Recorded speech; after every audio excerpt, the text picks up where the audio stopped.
Okay, so I'm about 24 hours away from having my greenhouse completed, which means it's at like 88 degrees right now, and I can start moving stuff into my greenhouse, like probably in the next day or two. So I have to start working. These are just some of my tomatoes. I have lots of flats of these, lots of flats. But I have two types here. This one in here in this little 6 cell section is just my Cherokee purples. And then all of these are my heirloom mix, which is just a variety of tomatoes. I threw all the seeds in one bag, and it would give you a variety when you purchase. Now each of those come in these little 6 cells.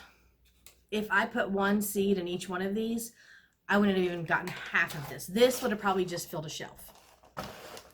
So yes, I know they're close, but tomatoes are very forgiving, and they forgive me already because they're looking beautiful and getting second sets of leaves, and they're true leaves, and they're happy, and they're green and vibrant. So they forgive me for doing this. And I hate to have to separate them from their friends, but it's kind of what I have to do. So I'm going to take them out of these little trays, and I'm going to move them into these big ones.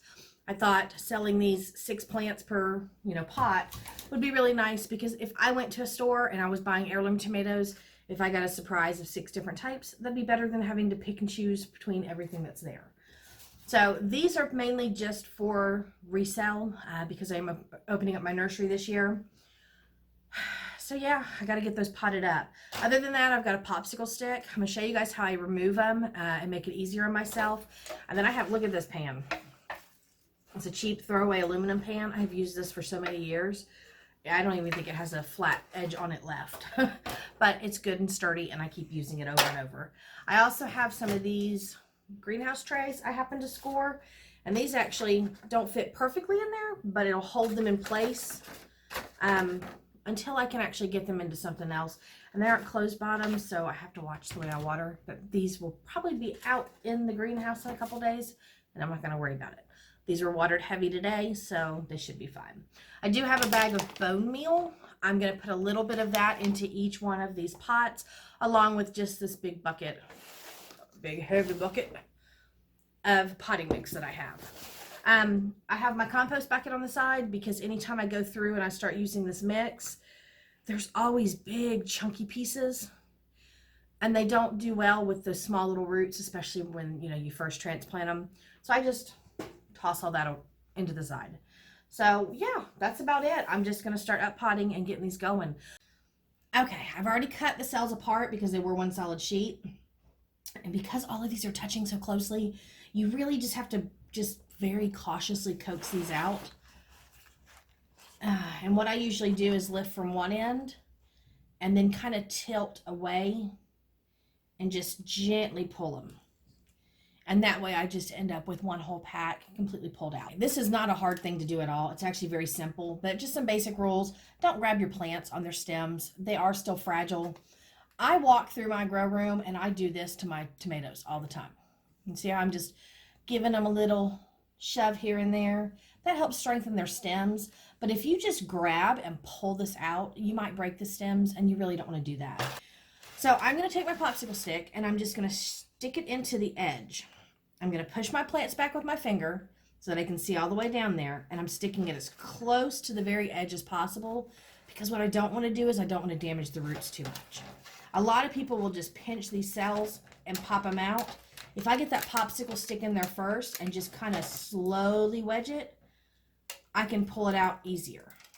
And then I have one single cell completely separated from the rest. Okay. So before I throw these in the pots and separate them now, I'm going to get my pots ready, because if you let your seedlings sit out too long, they actually will dry up, because then their roots just dry and they struggle more. And I'm going to grab these and get them filled, and that way we can get them going. Now I just put in a regular potting mix, and like I said, I pick everything out as I go. Any of the big chunks or anything else that could possibly be in there.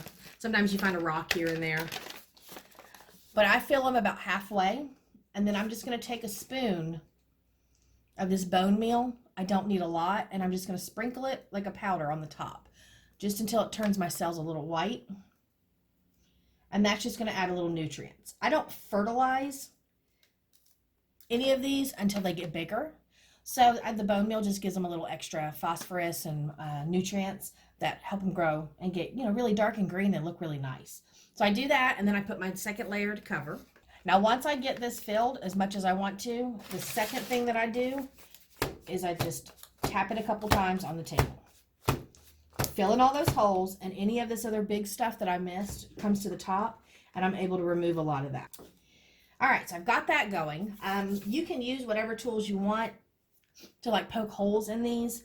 I just use a popsicle stick and put it in, and I try to run it down almost to the bottom. You can kind of tell when you're looking at your popsicle stick, you can see how far down you're sticking it based on the depth. And so you can kind of figure that out, but you don't want the roots to be exposed on the very, very bottom, because then they're going to push through really quickly on the bottom. Now, with these seedlings, like I said, they were close together and there's a lot in there. And so I just gently rub the dirt to start to loosen the roots and the dirt off the roots. And that way I have a little bit more exposure. And as I start having plants move, I just gently tug them away. And then I find their little hole and I put them in their hole. So again, I just very gently, now see, I've got a couple of them stuck here, so I'm just gently moving them.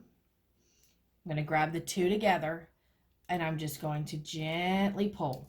I'm letting the roots separate themselves and me not force it.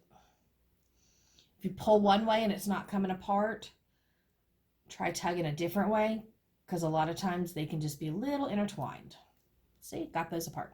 All right, so I've got these already filled. So I take my popsicle stick and I just push the roots into each of the holes, and even that are still on the outside. And I just very lightly push that plant all the way in the hole. If you find you're having trouble with this, you can make bigger holes around. And now I just take my popsicle stick and I move around the sides and push the dirt to the middle. And what that does is that fills that gap in, and you don't have a hole around the center of your plant or the root systems. So if you just continue to do that, as it moves one way to the other, just go opposite directions, push it all in, and make sure that's all filled in. And then just take your two fingers and press it down a little tighter. If you wanted to add more dirt, you could. You could even start very small with the dirt and then add more and more. It's all up to you. But you just want to make sure there's no air gaps in the soil itself. That's where you're going to get a lot of disease. And you just want to make sure each little tomato gets its way in. And there we have it. Nice little up potted. See the difference from the dirt to how I potted them up? The stems on these are so much longer than these now. And that's what you're trying to do. You're trying to get those up as close as possible. But I've got 6 of these in here. It's an heirloom variety. I've got some tape on the table, just some masking tape and a pen, and I'm just going to label them heirloom mix. And these 6 plants will sell to somebody, and they'll have a nice little blend. And that way they can get some good slicer tomatoes, possibly something they can, eat in a salad, whatever they want to do. So I'm going to get to work. I've got a lot to do. Again, like I said, trays and trays and trays and trays. But that's pretty cool. In each of these little 6 cells, I basically can fill 2 of these. So that's a dozen plants per cell. Oh, can you imagine having to do that yourself? That's a lot of tomato plants. Lots of tomato plants. But I'm going to get to work. Thank you guys for stopping by, and I just wanted to show you this. And what I actually do, because I didn't mention it, sorry, I don't water until I've already filled the complete tray up. And that way I can take it to my sink and lay it on my sink and let it drain. Because these, have holes in the bottom, I don't want this on my carpet. So I'll just take them and line up one of these trays and then take it to my sink and give them a nice little water. Not a heavy water, but just a little water. And then they'll hang out till they're drip dry. And then I'll just move them over and put them with the rest of my plants. And I'll keep this going because I'm excited. Spring planting. It's not in the ground, but it's almost there. So thank you guys for stopping by, and I will see you in the next one. Bye.